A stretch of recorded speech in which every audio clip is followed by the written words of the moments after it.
ரிஷப ராசியில் ரிஷப லக்னம் சார்ந்த நபர்களுக்கு நான் சொன்ன மாதிரி 2 நட்சத்திரங்கள், ரோஹிணியும் சரி மிருகசீரிஷ நட்சத்திரங்களும் சரி, இவங்க 2 பேர் மட்டும் கொஞ்சம் ஹெல்த்தில் பார்த்துக்கணும்.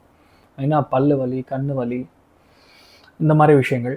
குடும்பத்தில் பெரியவங்க இருந்தாங்கன்னா அவங்களுக்கு ஏதாவது தகராறுகள் இதெல்லாம் நடக்கலாம். விரயத்தில் செவ்வாய் ரொம்ப ஆட்சியாக இருக்கிறதுனால கணவனாக இருந்தால் மனைவிக்கு வெளியூர் வேலை கிடைக்கும், இல்லை மனைவியாக இருந்தால் கணவருக்கு வெளியூர் வேலை கிடைக்கும்.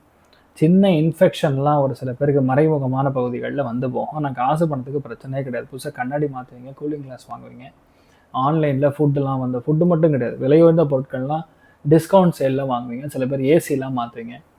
இது நடக்கும். நல்ல பேர் பயங்கரமாக இனிமேல் செட் ஆகக்கூடிய வாய்ப்புகள். கழுத்து பகுதி, செஸ்ட்டு பகுதி, பேக் இதெல்லாம் மட்டும் லைட்டாக பிரச்சனை வரலாம். இனிமேல் பார்த்துக்கணும்.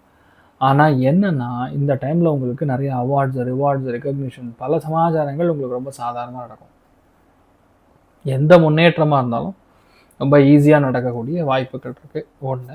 ரெண்டாவது, ரிஷபத்தை பொறுத்த வரைக்கும் ஒரே விஷயந்தான், ஒரு மாதிரி ரொம்ப தொய்வாக இருக்கிற மாதிரி இருக்கும். ஒரு லோ எனர்ஜின்னு சொல்லுவாங்களே, அந்த லோ எனர்ஜி இருக்கும். அதுக்கு தான் நான் சொல்கிறது, இந்த ஒரு வாரத்தில் முடிஞ்ச அளவுக்கு வந்து லக்ஷ்மி நரசிம்மரை மனசார வணங்குங்க. இல்லையா கபாலீஸ்வரரை போய் பார்த்துட்டு வாங்க. ரிஷபத்தில் பிறந்தவங்களுக்கு ரொம்ப நல்லாயிருக்கும்.